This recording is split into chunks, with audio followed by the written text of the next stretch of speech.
दोस्तों I want to tell you, Mahabharat था भीष्म पितामह। और भीष्म पितामह एक ऐसा वॉरियर था, सच में अगर उसके बारे में आपको जानना चाहिए और उसकी ये 5 चीज़ें आपको फॉलो करनी ही चाहिए।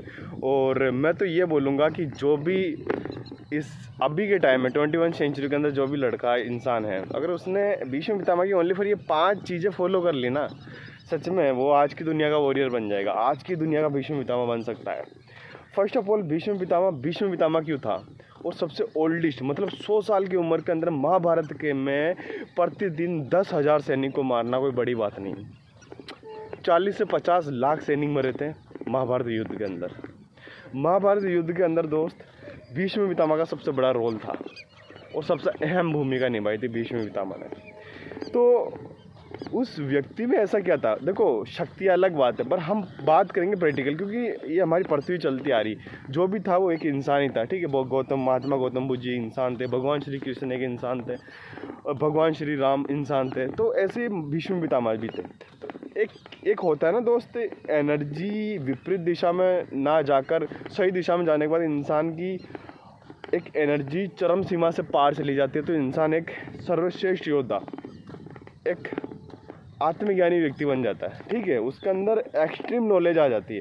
ऐसे ही कुछ भीष्म पितामह जी के साथ हुआ था। एक्चुअली भीष्म पितामह ऐसी शपथ ले रखी थी कि अजर अमर ब्रह्मचारी वाली शपथ ले रखी थी भीष्म पितामह ने। मतलब उसके पिता की इज्जत बचाने के लिए उसके पिता को एक स्त्री पसंद आ गई थी, तो वो जाता है, स्त्री को लेकर आता है और स्त्री के पिता को कसम देता है कि मैं जब तक इस पृथ्वी पर रहूँगा तब तक मैं एक ब्रह्मचारी रहूँगा, शादी नहीं करूँगा। अब भाई साहब, ये कसम बहुत बड़ी होती है, ब्रह्मचारी। यहाँ पर लोग 7 दिन मास्टर, 7 दिन ब्रह्मचारी नहीं रह पाते, पर उसने अजर अमर, मतलब जब तक जीवित रहेगा तब तक ही ले ली। अब उसका पिता उस पर गर्व करता है और उसके पिता उसको वरदान दे देते हैं कि जा बेटा, जा वत्स, जब तक तेरी इच्छा ना हो तब तक तुझे मृत्यु नहीं आएगी, तुझे इच्छा मृत्यु वरदान देता हूँ। तो भीष्म पितामह को इच्छा मृत्यु वरदान मिल जाता है। जब भीष्म पितामह अब हैप्पी, बट यहाँ पर रोल आता है जब महाभारत का टाइम आता है। भीष्म पितामह का माइंड इतना शार्प था, उसकी मेंटालिटी, उसका विल पावर, उसकी एनर्जी, ये इतना एक्सट्रीम लेवल का था, क्योंकि समाज में सबसे बुजुर्ग, सबसे बुद्धिमान और सबसे ताकतवर भीष्म पितामह को माना जाता था, ठीक है। अर्जुन, भीम, युधिष्ठिर, नकुल, सहदेव, ये सब बच्चे थे जो उनको गोद में खिलाता था 50 की उम्र में, ठीक है। फिर भीष्म पितामह 100 की उम्र में अर्जुन के साथ महाभारत लड़ रहे थे। इंटरेस्टिंग, काफ़ी इंटरेस्टिंग है। तो भीष्म पितामह यार, वो उनके बारे में जब मैंने पढ़ा था ना, रिसर्च की थी, तो पता लगा कि वो एक ऐसा व्यक्ति था, वो प्रतिदिन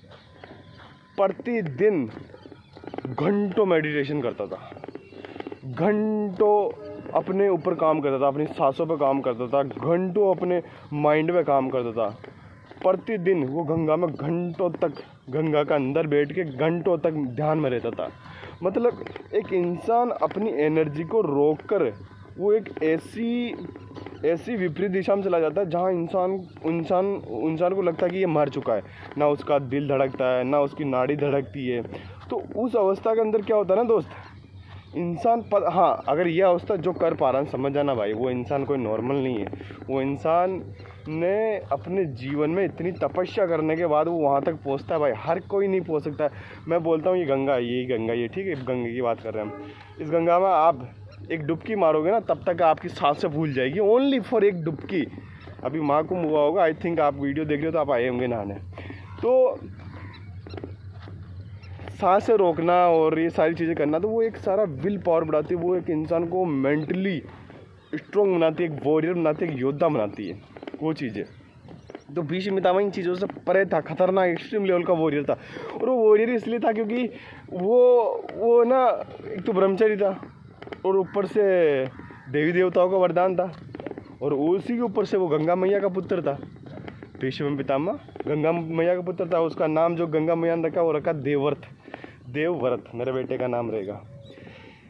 नाम तो बड़ा अच्छा रखा था, पर आगे जाकर भीष्म पितामह बन गया। अब सबसे ओल्डेस्ट है तो नाम तो चेंज होना ही है।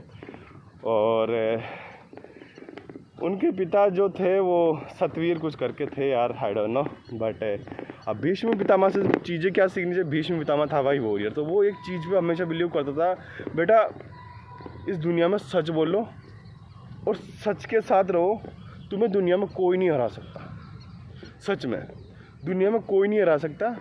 और एक काम करो, दूसरी जो सीख थी वो ये थी कि प्रतिदिन खुद पे काम करो, प्रतिदिन खुद पे काम करो, खुद की माइंड सेट को बेटर करो, खुद के दिमाग को बेटर करो, खुद की बॉडी को बेटर करो। रोज़ उठो, ध्यान करो, मेडिटेशन करो, और अपने आप के बॉडी पे काम करना सबसे मोस्ट इम्पोर्टेंट बताया गया था भीष्म पितामह के द्वारा।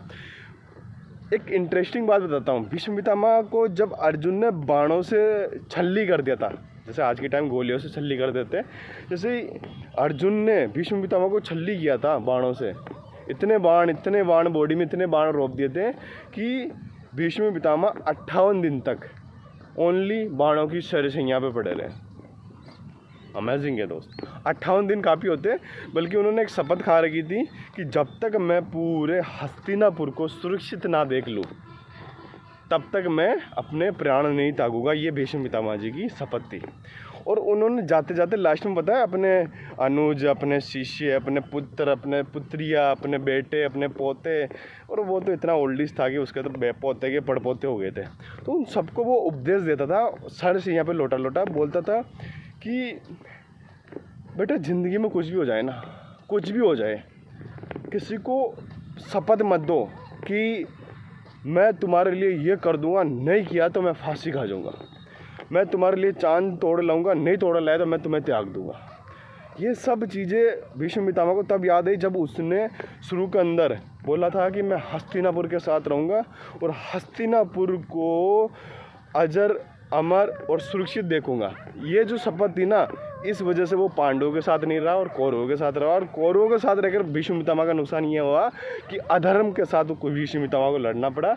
अधर्म के साथ बस बेचारे को जाते जाते लास्ट में यही दुख हुआ कि वो धर्म के साथ ना लड़ के पांडवों के साथ, सत्यवती इंसान के साथ ना लड़ पाया। जैसे युधिष्ठिर, ये जो पांचों पांडव थे वो काफ़ी महान व्यक्ति थे यार। हमें लास्ट में भीष्म पितामह यही बोलता है कि एक्चुअली वॉरियर बनना है तो everyday practice, everyday hard work, everyday अपने माइंड पे काम और लर्निंग। भीष्म पितामह भाई बहुत बुद्धिमान था, तो लर्निंग मोस्ट इम्पोर्टेंट है। ये सारी चीज़ें हमें सिखाती है, एक इंसान की मेंटालिटी और एक इंसान का माइंडसेट चेंज करती है। ये थी आज की लर्निंग भीष्म पितामह। अगर आपको सच में अच्छी लगी या कोई मेरे से पॉइंट रह गया हो, या मैंने थोड़ा बहुत, या मैं आपको बताता हूँ कि आप मेरा प्लीज़ फीडबैक दो और अपनी राय कमेंट में दो कि किस तरह से लगी मैंने जो भीष्म पितामह जी के बारे में आपको बताया। और अपनी राय ज़रूर शेयर करो दोस्त। कमेंट बॉक्स अपने लिए यार वो चैट बॉक्स है अपना, तो प्लीज़ चैनल आपके लिए इंपॉर्टेंट है तो बोलने की ज़रूरत नहीं है सब्सक्राइब के लिए। मिलते हैं अगली वीडियो के अंदर, और अगले योद्धे का नाम बताना ज़रूर, उस पर टॉपिक बात करेंगे।